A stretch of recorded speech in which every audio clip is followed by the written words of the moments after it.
Vamos a empezar el día de hoy con la presentación de la cantante Rosario Arce. Ella nos va a cantar su versión de Canada, que lo ha traducido en español, y nos sentimos muy honrados de que ella nos acompañe esta tarde. Muchísimas gracias. I would like to invite you all to sing O Canada in Spanish with me, because you're going to be able to see the lyrics on the video.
Muchísimas gracias, Rosario. Es realmente un honor poder escuchar el O Canada en nuestro idioma nativo.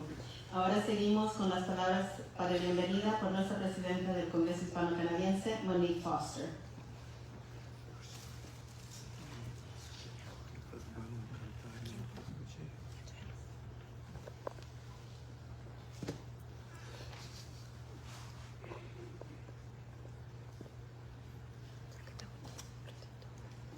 Thank you, Eldy. Good evening, everyone. My name is Monique Forster, and as president of the Canadian Hispanic Congress, I welcome you to this presentation of the demographic realities of the Hispanic Latin American community in Canada. The Canadian Hispanic Congress is the oldest national organization in service to the Hispanic Latin American community in Canada. From its early days, the Canadian Hispanic Congress understood the importance of having accurate information pertaining to the size and composition of the Hispanic Latin American community in Canada. We realized the importance of these numbers to governments charged with the provision of services to communities.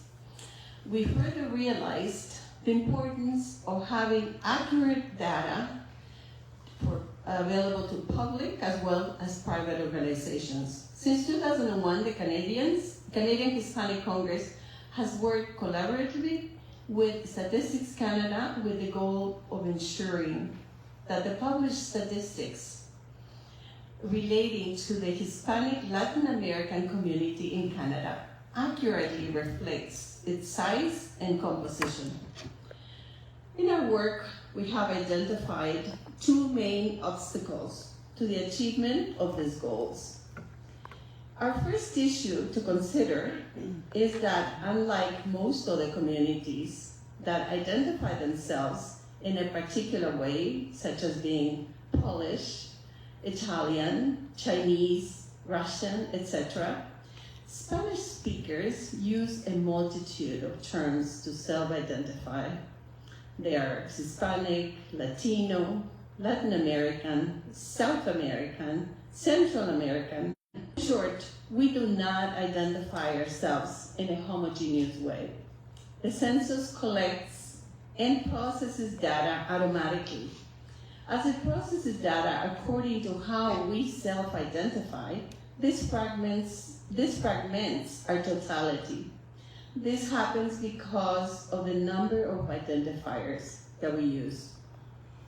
This is a problem, as a search for the number of Hispanics in Canada can yield a number that is a fraction of the actual number of Hispanic Latin Americans in Canada.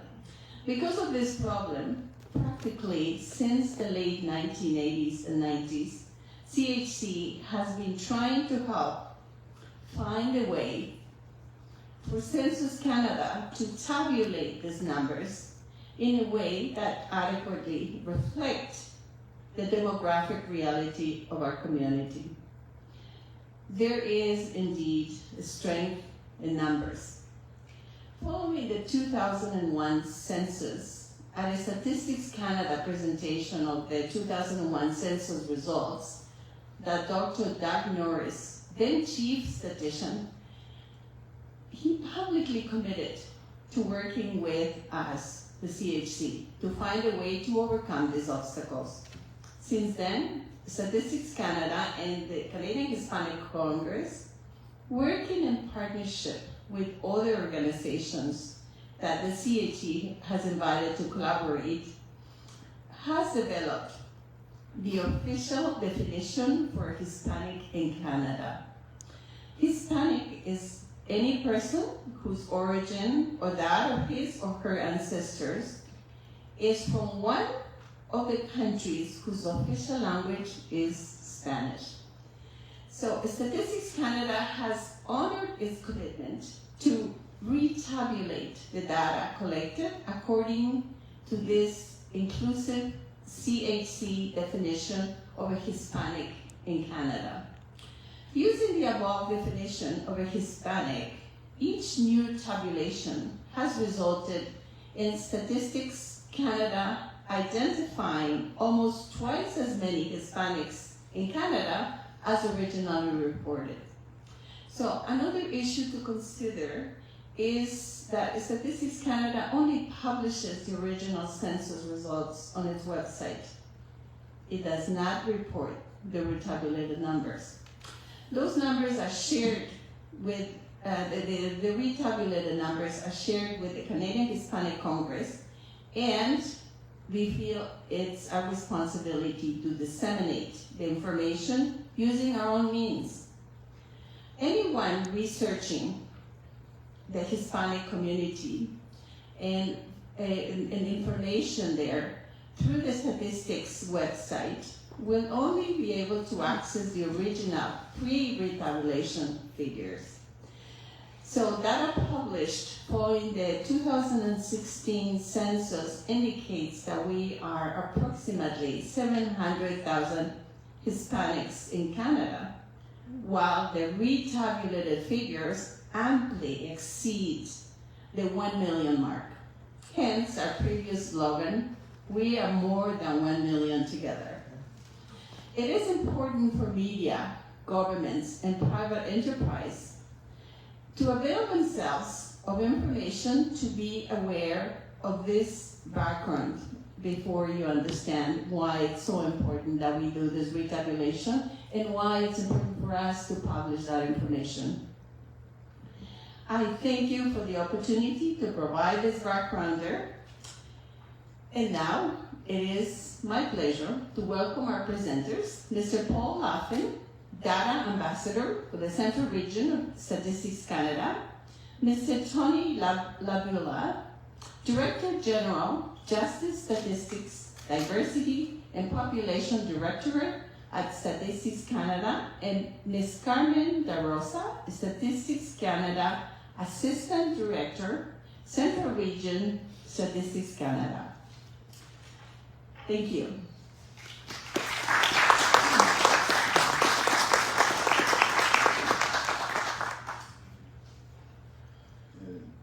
Muchas gracias, Monique.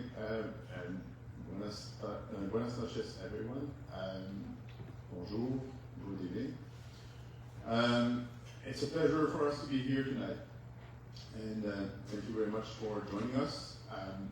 We are here to present some insights coming from tabulations that were requested by this association, this organization, and obviously we have definitions for the census. Our tables on the website, as it was mentioned, stay the same. We're not saying that there are mistakes in those tables. We certainly are open to other definitions like the one that is mentioned here, and that's okay, and that's fine. And if there's more Hispanic population according to this definition, that's actually great. I want to recognize also that we're all gathering on some unceded territory from many nations that used to gather here, and are still gathering here in the Toronto area. I'm honored to be here, and I want to invite everyone to reflect on the contributions of First Nations, Inuit, Métis in Canada, and all we can do together for reconciliation with them, and also all we can do to live better together with the different segments and different communities that we have in Canada. We are happy to be here because we think that reliable information is essential. We always try to make sure that we publish reliable information that will be useful for discussions and decision making. With the right information, we can grow together to have a better economy, a better society, a better environment in Canada. And we really think it's a team sport, and it's with collaboration and partnerships, with associations, but also with the great contributions of the respondents that respond not only to the census once every 5 years, but to more than 350 surveys and that we're conducting annually. This is quite impressive. You can find information on all aspects of Canadian life, and more we disaggregate data at the community level, not just geography, but really segments of the population that may have different experience in Canada for the economy, society, and environment. So for us, this is important to mention this and to continue to innovate, continue to make sure that there is more data available to decision makers, to the people that can make a difference in this country for the better. We're here to present some insights from those special tabulations. They're based on Census 2021. They're different aggregations of the same basic standard concepts. And I will let Carmen, my colleague, who's now been promoted as Director of Engagement and Statistics Services Division, and let her continue with the presentation. I'll be back for questions if you have some. Thank you.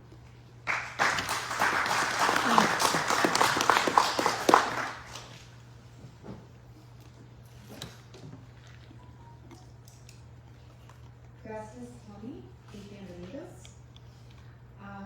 As Tony mentioned, I'm Carmen De Rosa, the Director of Engagement and Data Services Division at Statistics Canada, here actually in Toronto.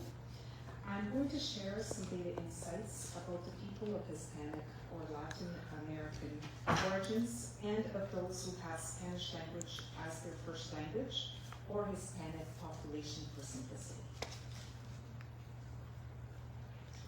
On June 16 of 2023, our population reached 40 million.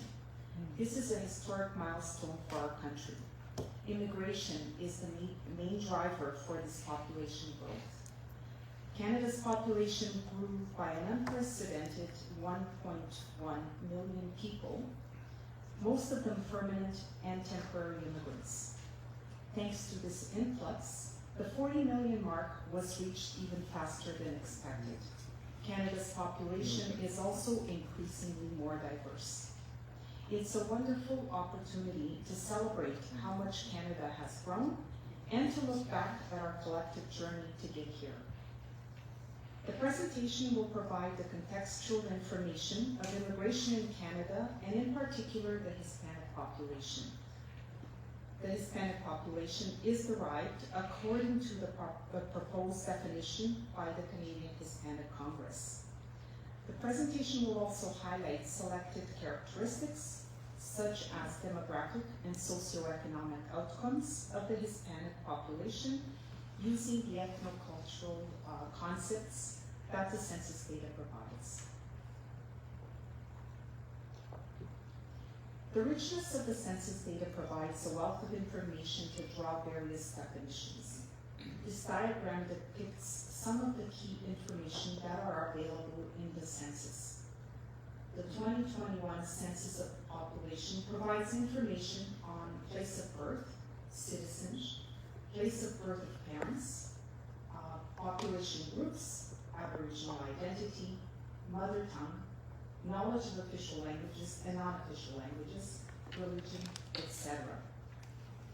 The census allows us to use data in different ways and for different purposes. There are different ways of measuring the ethnocultural characteristics of the population in the census. The examples are by language, place of birth, citizenship, origin, population group, etc. In 2021, the census counted more than 450 ethnic and cultural origins, 200 places of birth, 100 religions, and 450 languages.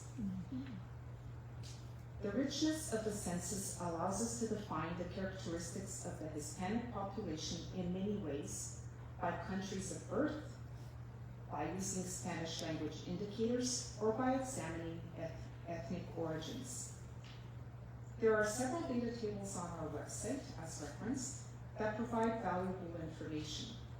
However, the numbers may be rounded, for example, to the nearest 5 to avoid disclosure of information on respondents. The presence of the Hispanic population in Canada is the result of the immigration from the countries who have a historical link with Spain and where the Spanish language is used. To give you an idea of where Canada's immigrants are coming from and how this picture has changed over time, the figure on your left shows the distribution of the foreign-born populations in Canada by region of birth and year of immigration. Overall, the immigration from the Caribbean, Bermuda, Central and South America remained stable over time and varied between 8.5% to 12% between 1991 and 2021. As we see in this figure, the foreign-born population from Asia increased over time, especially in the recent immigrants population. In 2021, more than 1.3 million new immigrants admitted between 2016 and 2021 were born in Asia, including the Middle East. India was the leading country of birth of recent immigrants, contributing about 30% of recent immigrants. China and Philippines were the second and third largest contributors, contributing 18.4% and 14.3% respectively. Overall, these three countries contributed about 62.7% in total to the Asian immigration from 2016 to 2021. Given the fact that Spanish is one of the spoken languages or ethnic origin in the Philippines, the total count and the ethnocultural composition of the Hispanic population could be impacted.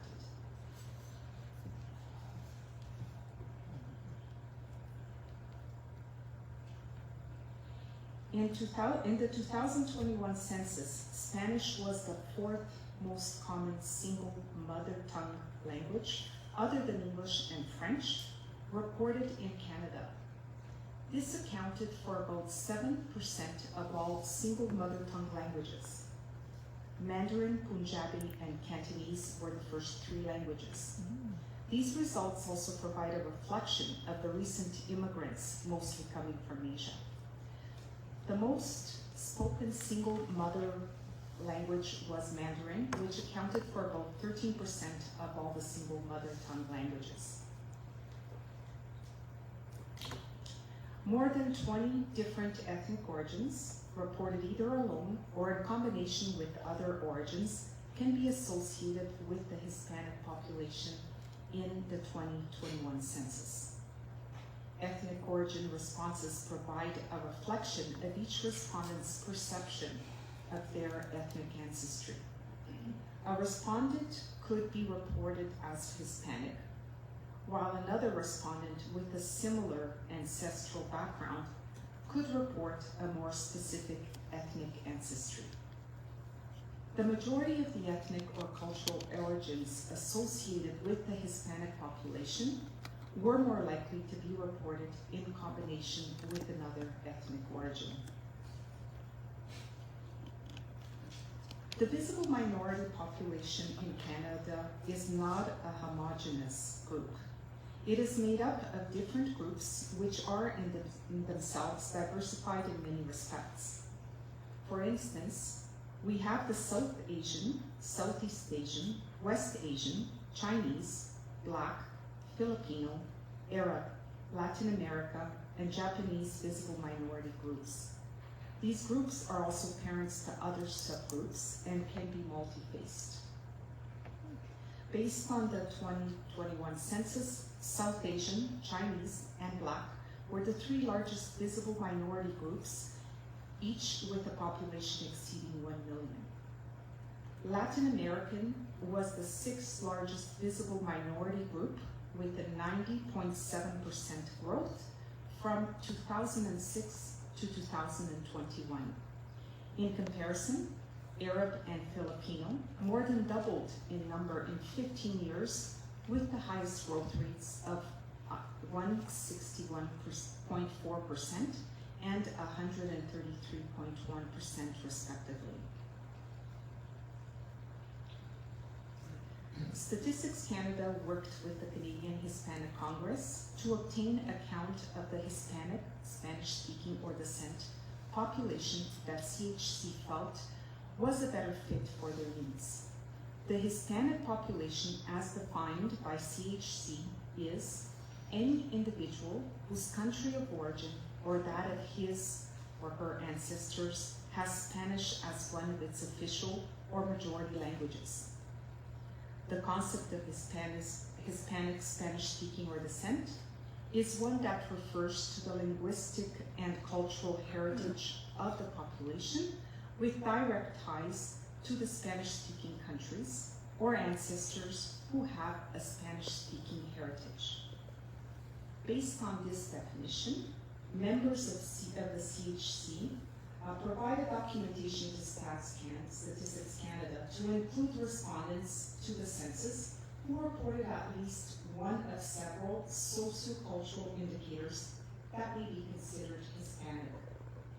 To derive this population, an individual must belong to at least one of the following groups: having Spanish as a mother tongue, be born or have at least one parent born in one of the 23 selected Spanish-speaking countries, report having ancestors with at least one ethnic or cultural origin associated with one of those 25 selected origins.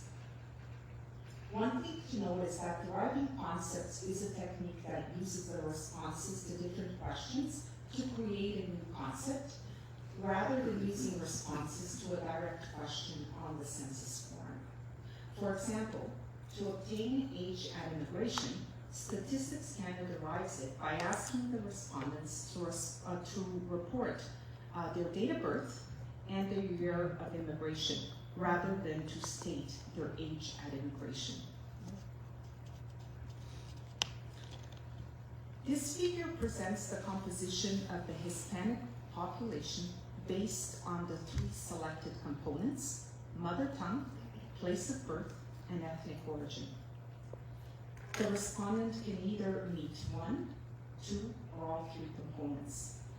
When at least one of those conditions was met, a total population of 1,193,880 individuals qualified as being part of the Hispanic, Spanish-speaking, or descent population in Canada in the 2021 census. In 2021, 79.6% of the Hispanic population reported Spanish ethnic or cultural origins.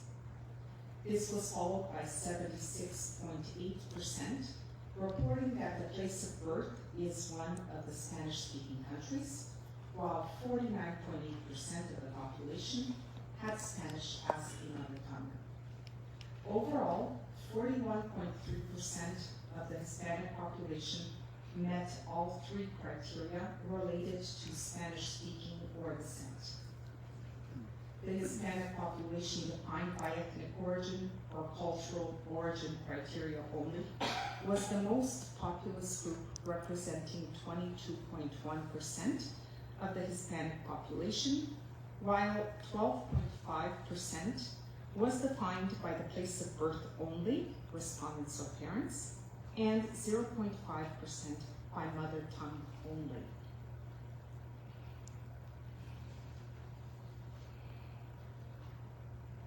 The Hispanic, Spanish-speaking, or descent population has been on the rise since 2001.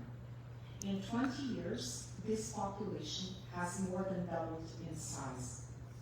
The Hispanic population now accounts for 3.3% of the total population in Canada, compared to 3.1% in 2016 and 1.8% in 2001.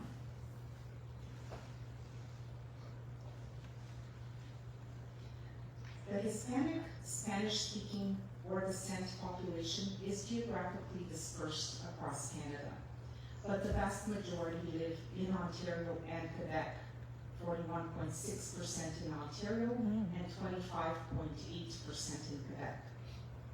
These provinces are followed by British Columbia and Alberta, which are homes to 12.6% and 12.4% respectively of Canada's Hispanic population. However, the province with the highest proportion of Hispanic population relative to its total population is Manitoba at 4.2%, followed by Alberta at 3.5%, Quebec at 3.7%, Ontario at 3.5% in 2021. In both 2016 and 2001, Manitoba was the province with the highest percentage of Hispanic population relative to its total population. In 2021, the Hispanic population was younger than the total population of Canada. The median age for the Hispanic population was about 33 years, while that of the total population was 41.6 years. This reflects the overrepresentation of immigrant families with children. Nearly a quarter, 23%, of the Hispanic population is aged 0 to 14 years, compared to 15.6% for the total population. Children aged 0 to 4 years old represented 7% of the Hispanic population and only 5% of the total population. The young age structure of the Hispanic population is a characteristic of a population who has recently made Canada their home with their family. This table provides information on the living arrangements of the person or on the family situation. In 2021, almost half of the Hispanic population were living in a household with a couple and children. The Hispanic population were less likely to live without children and more likely to be a lone parent family or being in a multi-generational household, comparing to total Canadian population. In 2021, 57.2% of the Hispanic population were persons born outside Canada or first-generation immigrants while 33.6% were second-generation individuals. Overall, about 9 in 10 people of the Hispanic population are either first or second-generation immigrants. However, 1 in 2 people of the total population is at least a third-generation immigrant.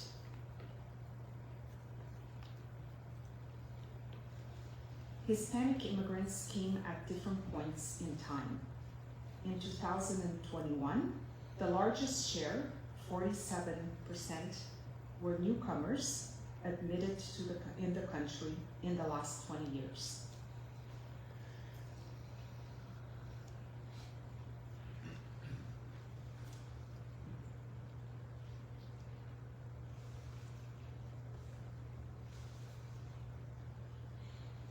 In 2021, Mexico, Colombia, and El Salvador, and the Philippines were the top 4 countries of birth for Hispanic immigrants in Canada.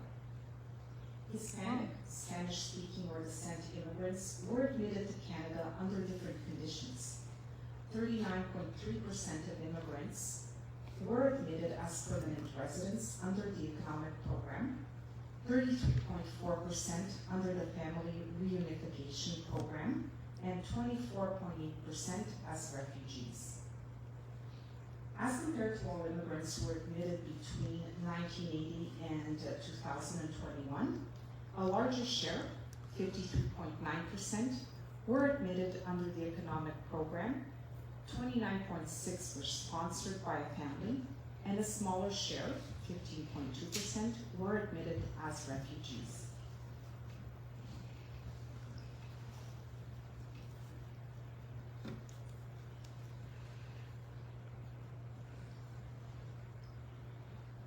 Immigrant admission categories have changed over time.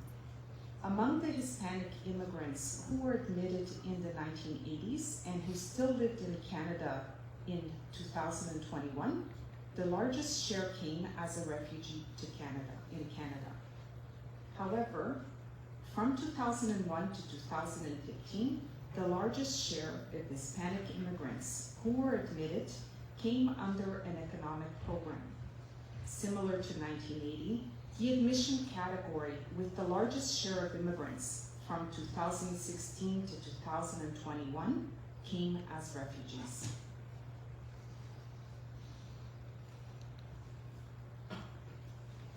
In 2021, Spanish was the mother tongue for 44.9% of this population, followed by English at 30.2%.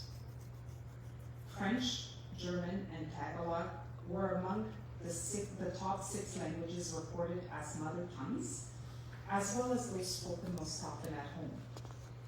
Meanwhile, the Hispanic population is more likely to speak English most often at home, 49.5%, while just over a quarter of the Hispanic population reported speaking Spanish most often at home, 25.9%.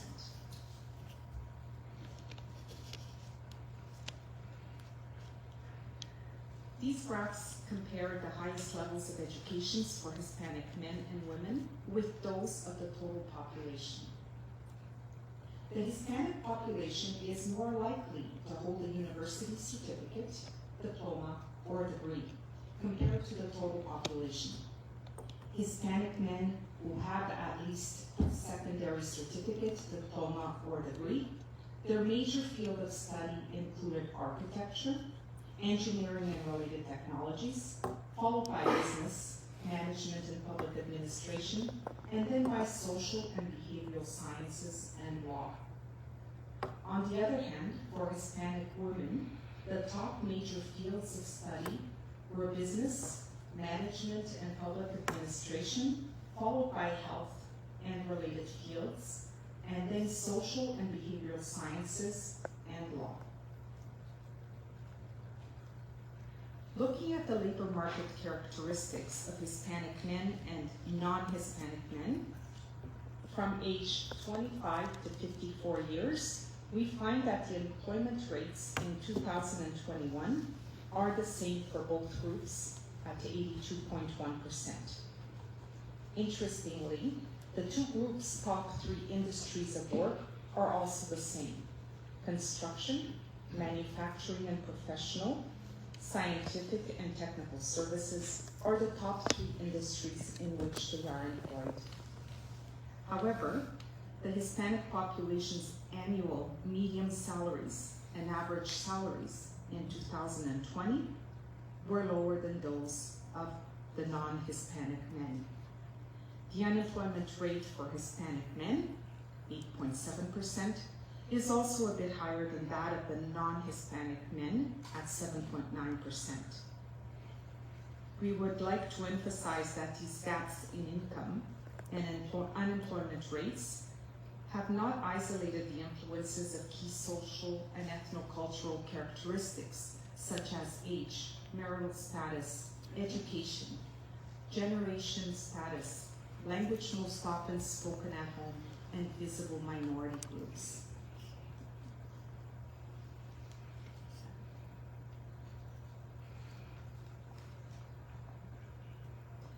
Employment rate of the Hispanic woman, 70.8%, is lower than that of the non-Hispanic woman at 75.1%. The unemployment rate for Hispanic women, 11%, is also a bit higher than that of the non-Hispanic woman at 8.7%. The annual median average salaries in 2020 were also lower for Hispanic women than non-Hispanic women. Similar to the men, these gaps have not isolated the influence of key social and ethnocultural characteristics such as age, marital status, education, generation status, language most often spoken at home, and visible minority groups. However, in terms of the industries, most women in both populations work in healthcare and social assistance industry. Those are a lot of statistics to digest. Quite a number I have to read up here, but Statistics Canada does provide quite a wealth of information in terms of data, visualizations, infographics, etc. to better meet the needs of Canadians. We're always available to help you regardless of the data that you're looking for. The best way to reach us is going through the website to take a look at what there is there, because there's quite a bit of information. And if you cannot find the information you're looking for, there is a contact us button there that you can reach our offices to be able to help you. Thank you. Gracias.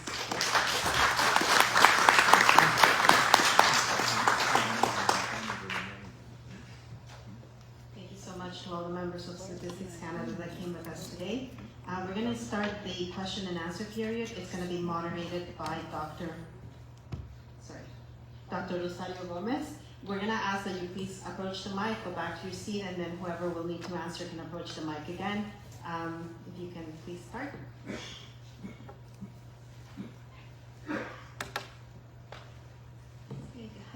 Good evening, everyone.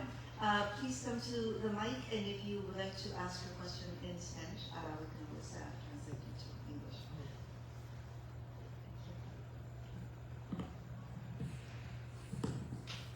Hello, my name is Mark Militsky. I'm married to a Hispanic, and my children are Hispanic, so that's why I'm here. Stats Canada is to be commended for their collaboration with the CHC and the community in coming up with these figures, which are extremely relevant to the community going forward. But my question is, if I'm a federal government agency, or provincial or municipal, and I try to access the information, what information do I get? The one you've presented now, or the tabulation from 15 years ago? And I'm not going to spend a lot of time as a civil servant looking for the information. I'll click on where I think it is, and what do I get? Do I get this, or do I get that? Well, you get the information that is on the website, and you get information that is according to standards that we use for census, and it's the disaggregated information according to ethnicity, language, and other concepts that we have there. This is produced with the collaboration the request of this organization, and I believe it's on the website, and I'm confident that they make sure that the information is also known to our colleagues of the other federal departments and provincial governments from what I can hear here.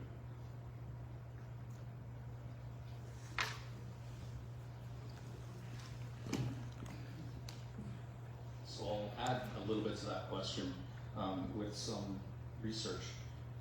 2001, by Colin Lindsay, there was an 18-page analytical report, The Latin American Community in Canada. Many of those details you mentioned, very similar statistics is what you mentioned. I'm wondering, will you be publishing another report similar to this where we can break down all the information?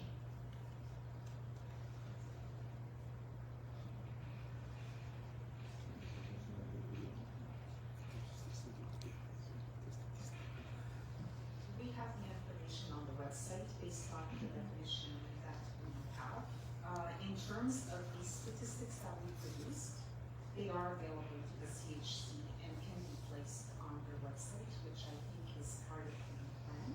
In terms of an analytical report that would have to be created, that's something that we would have to discuss. It's not something we're capable of producing at the moment for one unique group, unless it's on I guess, a cost recovery where I pull somebody off to work on it. It's not something we're able to do uniquely for one group itself, because there are many groups across the country, and that's not something that we can do without. So I guess my question is, in part because Colin Lindsay did this report already 20 years ago, and given the fact that this is actually more than 20 years ago, this is 22 years ago, perhaps it's time to do essentially what you've done already, just putting it into one single report. So I'd appreciate it if certainly somebody would look into that. Because looking into the website, this is the second part of my question, looking into the website, I don't see any of this information, not the updated information. So I'm assuming that will be coming out, let's say within the next 2 weeks or month. I appreciate your comment, and I thank you for it. I will have to agree with what Carmen just said. This is not right now in our plans for publishing an analytical paper. It could be done on a cost recovery basis if this organization or other organizations want to fund this. We would certainly be happy to discuss possibilities for such a document and the timeline for publishing. Thank you. Thank you.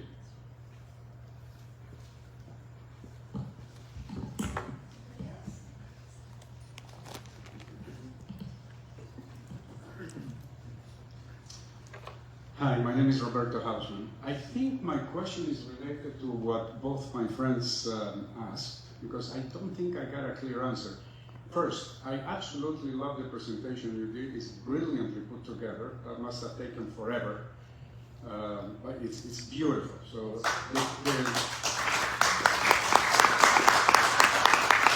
but I still didn't get if anybody here or anybody, could we be able to actually get what you just placed, not the general website or what has been there 5, 10, 20 years ago, but what you just presented.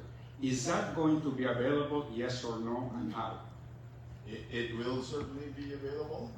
It will be circulated, I'm sure, by the Canadian Hispanic Congress to all those here. And from what I understand, and you can correct me if I'm wrong, their goal is to put that on their website and in the Virtual Museum, if I'm not mistaken, if I understood well. So that's the goal.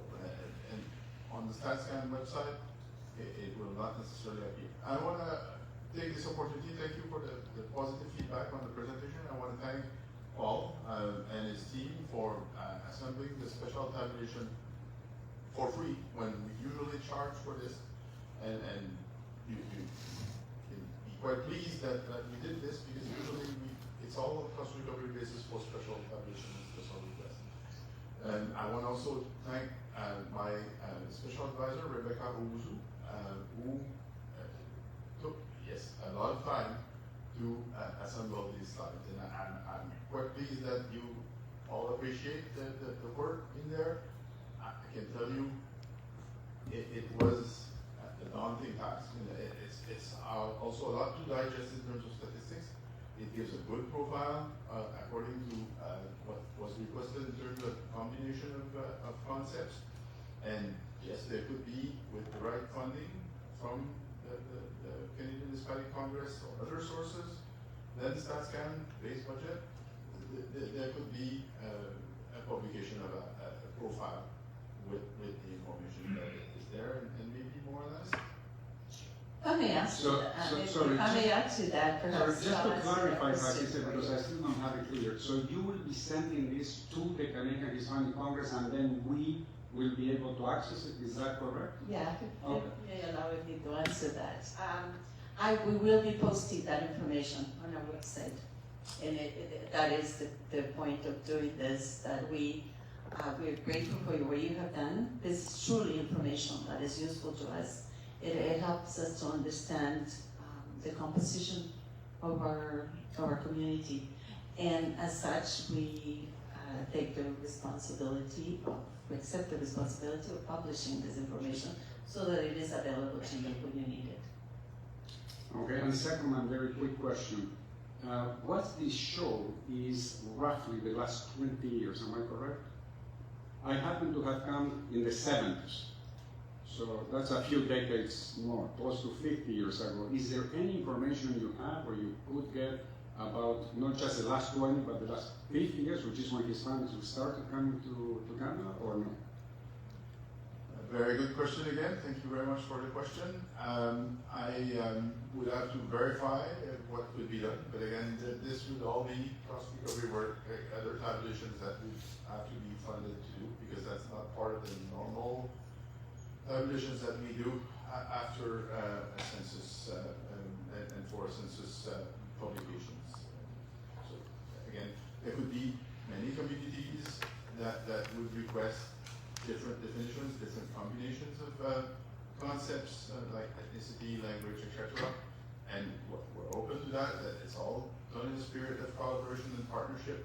But you have to understand that we have a limited amount of resources, and people can feel free to actually use the information that is published on our website and combine it themselves. In fact, we can have teams like the Paul's team, as data ambassador, and Paul, you can intervene or correct me if I'm wrong, but I believe that we provide training, we provide support, even to a certain extent, for people to explore the multiple data assets that we have on the economic, social, environmental aspects of Canada. Thanks. Paul, do you want to add something to this? With regards to the data that's on the website, and what we did in the background is to produce these data sets is we took the definition of the Canadian Hispanic Congress and created a special tabulation, and that's the results here. But it's a combination of in many cases standard variables, like the language ones and the country ones, to produce this. And just another little bit of background on this is that the same thing occurs with, for example, francophone organizations across the country. They may have different definitions as far as what defines a francophone, and so there's a special tabulation. StatsCan has our own standard definitions for things that we are required to publish, and then we help other organizations in obtaining the data they need for their. When you say we, the three of you, because I didn't understand that, are you part of Statistics Canada federal government, or you work independently? No, we're all the federal government. All right. Thank you very much. The three of us are testing. We're just gonna get one from there, and then we'll come to Andrea. Thank you. My name is Isabel. The Canadian Hispanic Congress, in the press release, they mentioned about trade tabulation. So my question is simply why you need to do the trade tabulation. What happened? What was wrong before, or what we need to do this last recounting of our community? This is one question, and the other question is related to from the last 2-3 census, the Statistics Canada should change any question related to get more information from the Hispanic community? To change any question or is the same? I mean, because sometimes members of our community, they don't answer exactly the question, and the reflection is different numbers. So, are you aware of this? You change something? Thank you. Thank you very much for the question. The Canadian census evolves all the time. There's some things we want to keep as stable as possible because the census is used to compare the different aspects of Canadian reality at a certain point in time, but also as much as possible over time. But yes, certain things evolve. The way people see themselves evolve over time. If you were to compare a century ago with now, there would be lots of concepts that have changed. And each time we change something to the census, or even before we change something to the census, we do public consultations. Right now, in the last year, we have undertaken a huge consultation to assess what people think of the future of the visible minority concept that we now temporarily call racialized groups. But even if we have labeled the groupings of the different populations in that group, it's still the same, let's say, amalgamated concept. But that being said, this consultation is not finished, and there are other consultations and also other tests. There are qualitative tests and quantitative tests before we change census question. So the goal is always to maintain as much as possible the standards, but also to make sure that they evolve with what's happening in Canadian society and economy, and that's what we're trying to do.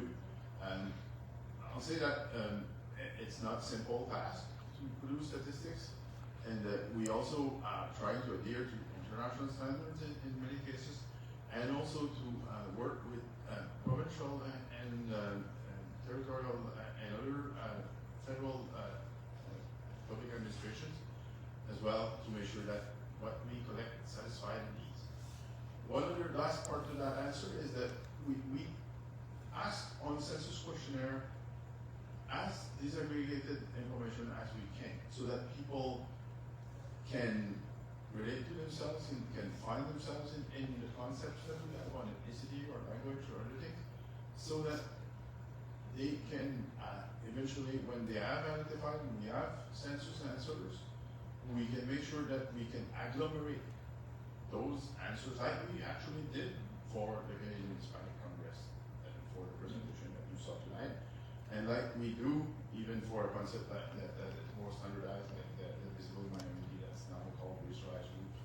Or I'm sure that Carmen and Paul would probably even have other examples of concepts that are really groupings of the answers that we use.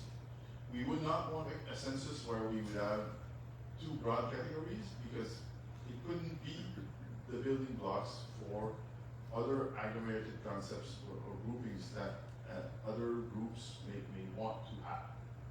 So it's a question of making sure that people recognize themselves, and a question of flexibility as well with the building blocks that the statistics provide to present different pictures according to the needs. Thank you. Okay, one last question here.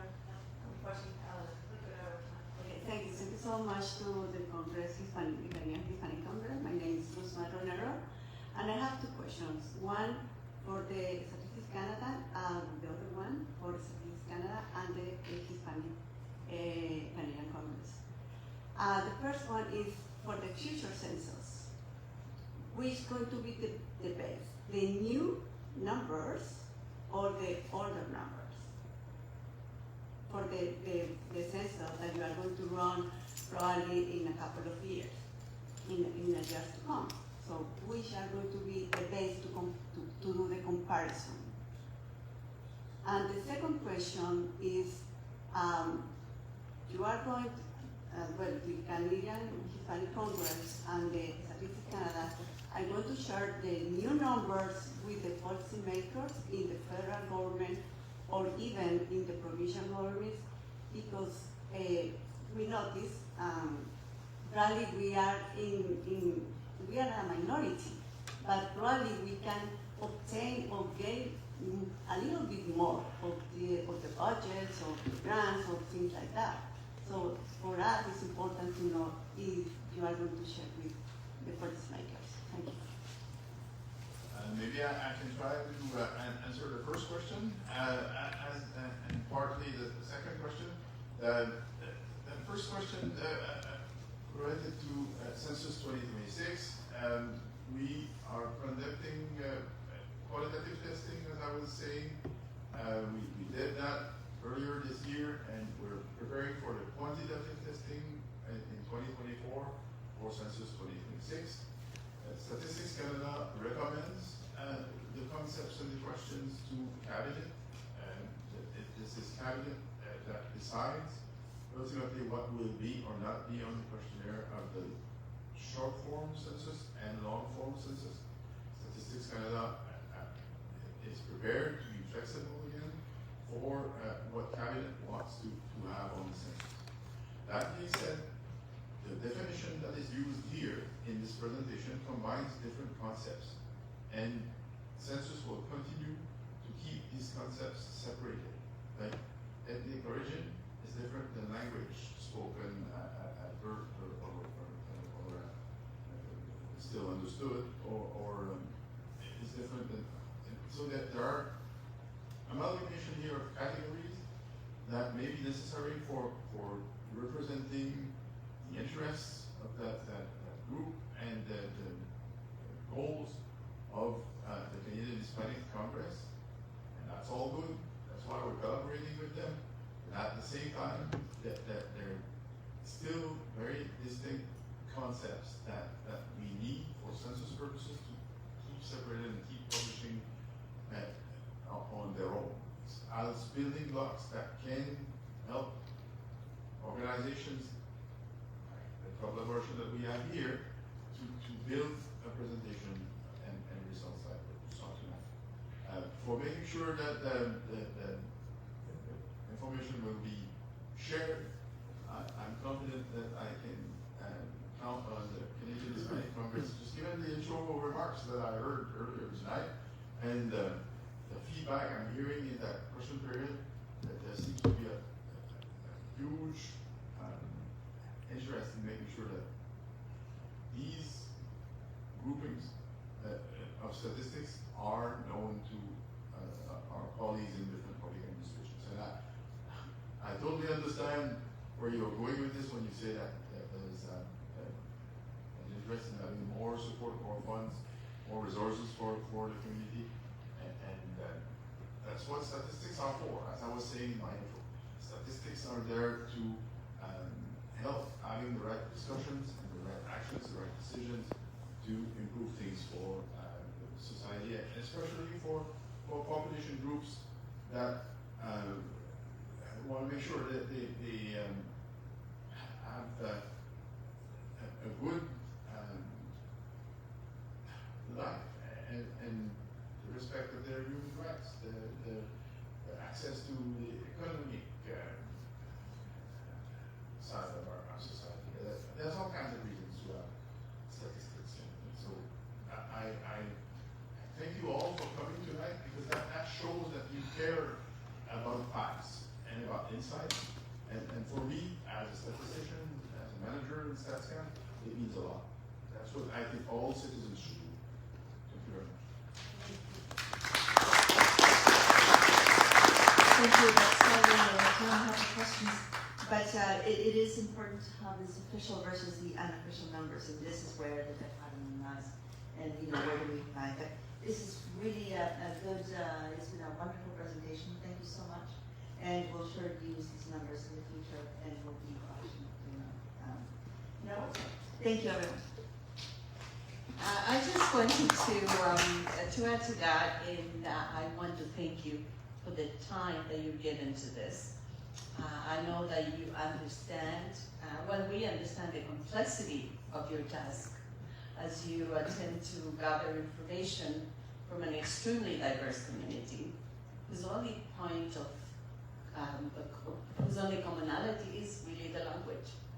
So we're talking about 23 communities, 23 distinct communities that are united by the language. So this is a Herculean task for you. And we are prepared, we appreciate that you are prepared to go the distance to serve a community so diverse. You understand where we're coming from, and you are prepared to help us through these challenges. And we do understand this. This is something that you've gone above and beyond, and we appreciate it. Thank you very much. A wonderful presentation. Thank you, everybody. Just remember, we're 1,000,002 strong. Let's keep that message going. So I'd like to present Elvira Sanchez-Emanitsky. She's the founding president of the Canadian Hispanic Congress and the president of the Canadian Hispanic Latin American Virtual Museum. Welcome, Elvira. Thank you very much, Hildy, and thank you very much. Fantastic presentation. And I would like to, in answer to Roberto's question, why is it that we only have the last 20 years? Although the Canadian Hispanic Congress, which was incorporated in 1983, and since then we have been, quote-unquote, fighting Statistics Canada to reflect the truer demographic reality of our community. It was not until, as Monique mentioned, 2001, when we managed to speak to Dr. Doug Norris, that this relationship was created, and it has been great. 20 years of getting Statistics Canada to retabulate their numbers based on the definition of the Canadian Hispanic Congress has proven time and time again that there are at least twice as many Hispanics in Canada as those being reported. Mm-hmm. One of the issues that we have, and keeps coming back to you, is how can the rest of Canada learn about these numbers? And that is one of our most difficult problems, because the Canadian Hispanic Congress and now the Virtual Museum are publishing these numbers. However, just recently we were in Ottawa, a delegation of Hispanic leaders or prominent people, and we were invited, I think it was to the Department of External Affairs, I don't remember what the correct number is right now, and one of the speakers were saying something about Hispanic community being something about 400,000 strong, and I said, I'm sorry, according to the retabulated numbers, we are over 1 million. Mm-hmm. And these are numbers that have been provided to us by Statistics Canada. And he said, sorry, the only numbers that we can look at are those that are published in Statistics Canada and which are based on the official census data. So we don't have people that think, oh, the Canadian Hispanic Congress or now the Virtual Museum could have this information. And that is very difficult for us. Extremely difficult because yes, we have the numbers. Yeah. Not only we have the numbers, but in people, our demographics say that we do have the numbers. According to what is published, the Hispanic community of Canada is a minority amongst minorities, when in fact we are a majority amongst minorities. And this has impacted us very negatively. You are saying that although our people are younger by the median, we are higher educated, yet we are under employed. And that is very difficult for us because you know that we're bringing in high-level professionals, all right? As you heard, architects, scientists, many of them, and lawyers, and many of them end up being underemployed, and that causes an awful lot of damage to the family structure, to the pride. I mean, you were a lawyer in your country, you're driving a taxi here, or you're working in construction, And that is because people are not able to, the media, the different levels of government, corporations, they're not able to realize the high value and potential that our people come in. Within the virtual museum, we have a gallery called We Come Bearing Gifts. And We Come Bearing Gifts means that we're coming here with our education, our knowledge, our experience, everything, and it's not being channeled, it's not being used properly.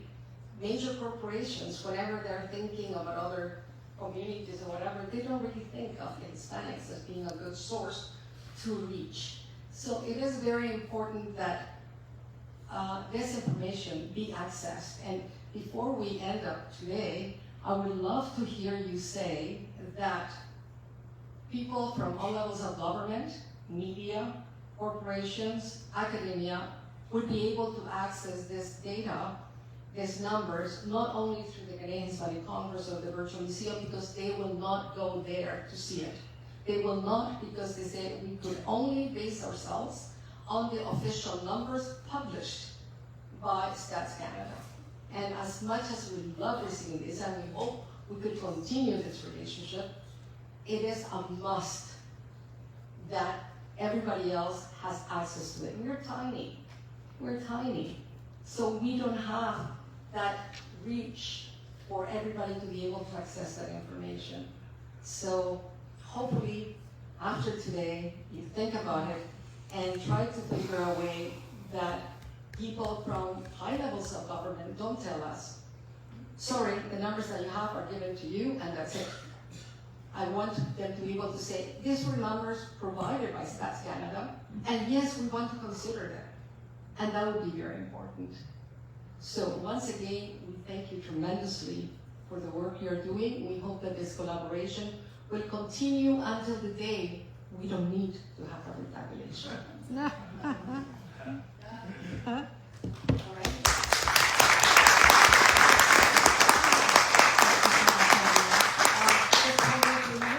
I know that we are running a little bit out of time, but I have to share with you a couple of important things.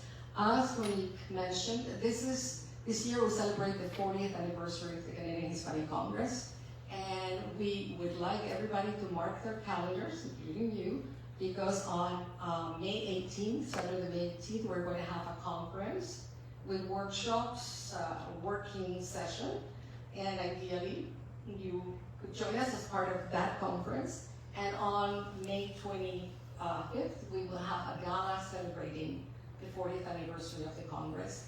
To members of the community, we want to invite you to all your organizations become members of the Congress, because together we are stronger. I would also like to take this opportunity to thank everybody, all the members of the Canadian Hispanic Congress, and all work for the love of it. We don't receive any funding. So all the work you do, so whenever you say we will do something on a cost recovery, we just don't have the funds. And we don't have the funds because it's very difficult for us to access those funds, because we are not a majority community that has access to those funds. So it is very important you understand that. But we thank every single member of the board and of the various committees of both organizations. We thank every one of you who are here. We thank the Hispanic media that is present. And we will invite you to spread the word. This information is going to be published in both the Canadian Hispanic Congress and the Virtual Museum site. And encourage people to access it. And when you're dealing with politicians or everybody else, say, you know what? We have a gorgeous little secret. Go and discover it in our websites, because you will not find it anywhere else. And that is what we're hoping to change. So thank you very much, everybody.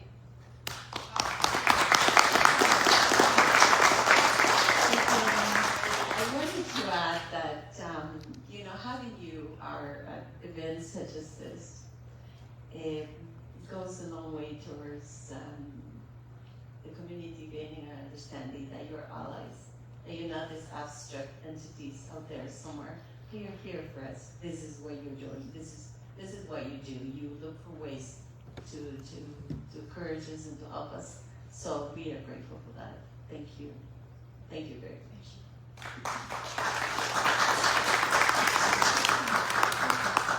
So let's not forget that this is a celebration. This is a celebration of our culture, of our heritage. We are celebrating the end of Hispanic Heritage Month. I would like to thank Singer Rosario Arce for lending us her beautiful voice, for giving us her time. And I would like to introduce her again so that she can set us off to some music. Please help me in applauding her. Thank you.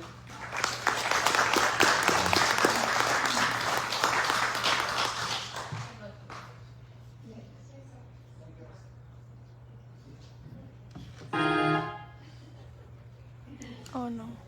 Almost here. All the beauty you love is on sale starting October 22nd. Get 30%. Te queda un por ciento. Oh my god. Te queda un por ciento.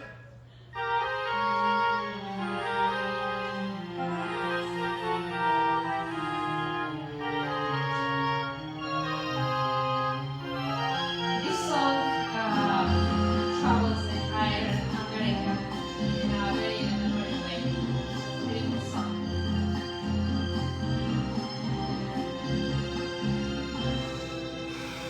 A mis pies desnudos no los quema el hielo ni el calor intenso del desierto y a la pampa las alas me van creciendo subo al altiplano luego al Chaco y amanezco en los llanos.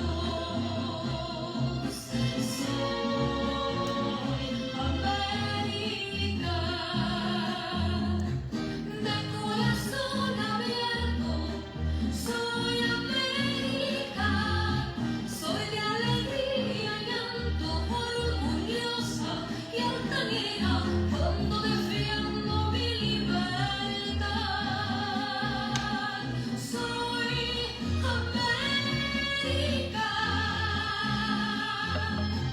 Soy de una raza madre, pero dueña de nadie, de corazón abierto. Soy América.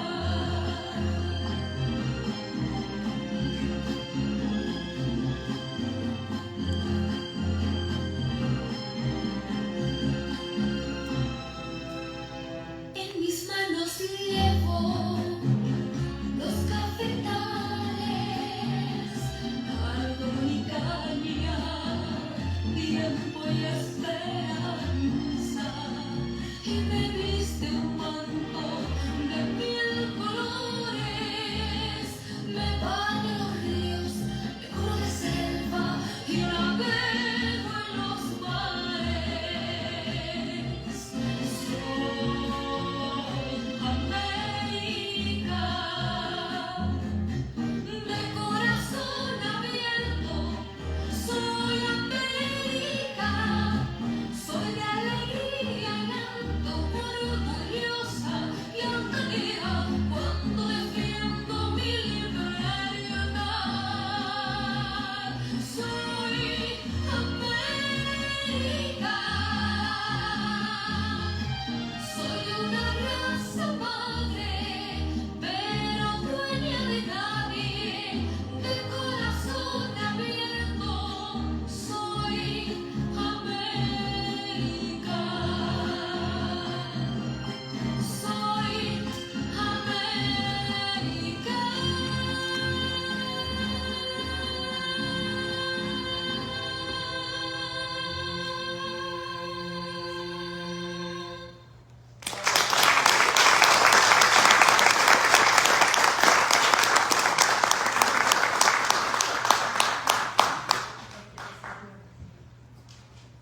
Thank you, Rosario. What a beautiful song. We would like to invite everybody to please join us for some networking and for some refreshments outside. Thank you again for everybody for being here. And we will forward the information that we have available to anybody that signed up that has provided us their email address. We would also place it on the CHC website and the website for the Hispanic Latin American Museum.